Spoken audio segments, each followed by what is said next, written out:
Welcome to our kitchen. Today we prepare a medieval torta with wild poppy, a pie from Anonimo Toscano's Libro della Cucina, written in the 14th century. We start with the ingredients. We need flour, cheese, eggs, poppy leaves, mint, parsley, ginger, black pepper and cloves. In his book, Anonimo Toscano provides a series of instructions for making a pie with herbs. From the description, it's clear that the author means a torta, which is a typical medieval pie stuffed with vegetables, meat, fish, fruit, and other ingredients.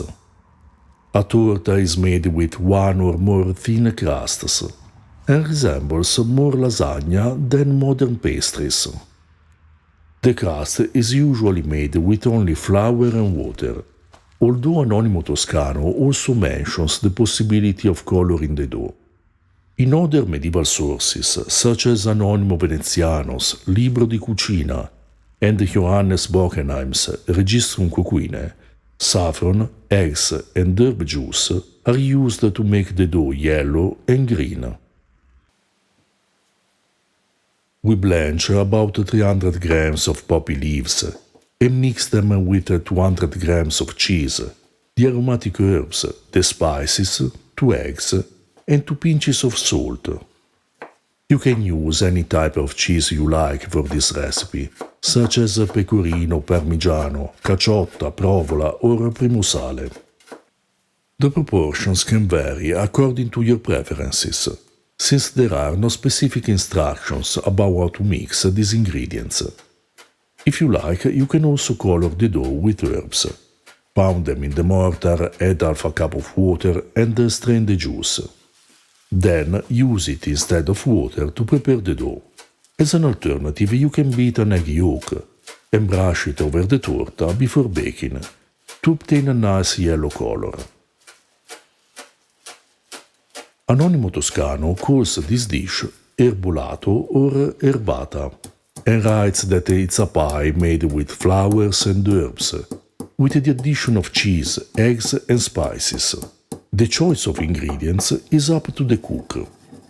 For our preparation, we chose poppy leaves, mint and parsley, but you can use your preferred herbs, flowers and vegetables from the Old World, wild or cultivated. Although the seeds are the part of the poppy that we most commonly find in historical cuisine, starting from the antiquity, references to using the leaves are already found in Theophrastus' Historia Plantarum, written around the 3rd century before the Common Era. Poppy leaves are also mentioned as a peasant food by the Renaissance authors Pietro Andrea Mattioli, Castore Durante, and Costanzo Felici. They were also used to prepare soups and pies, as is still done today in some Italian regions. To make the crusts for the pie, we need 300 grams of flour with water and 2 pinches of salt. Then we roll out 2 sheets of dough, as for making pasta. We grease a baking pan with lard, lay the bottom crust, add the filling, close the pie and bake it in the oven for about 30 minutes. Our edition of Anonimo Toscano's Libro della Cucina, complete with a translation, an introduction and a glossary, is available on Amazon. To learn more about the use of herbs and the preparation of pies in the history of Italian cuisine, check out our books Early Italian Recipes, Vegetables, Fruit, Herbs and Flowers, and Early Italian Recipes, Cereals, Bread, Pasta and Pies, which contain recipes from the antiquity to the end of the Renaissance, explained and translated from primary sources. On Patreon, in addition, you will find several more translations of ancient and medieval sources, as well as articles on historical food. For more books on the history of food, see the description below. where you will also find the links to buy us a beer and purchase our merchandise.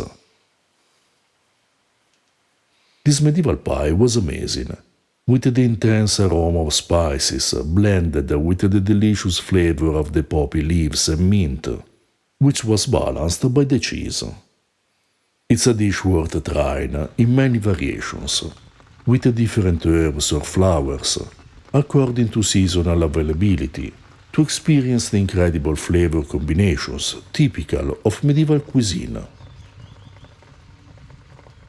If you're interested in ancient foods and flavors, subscribe our channel and consider supporting us on Patreon.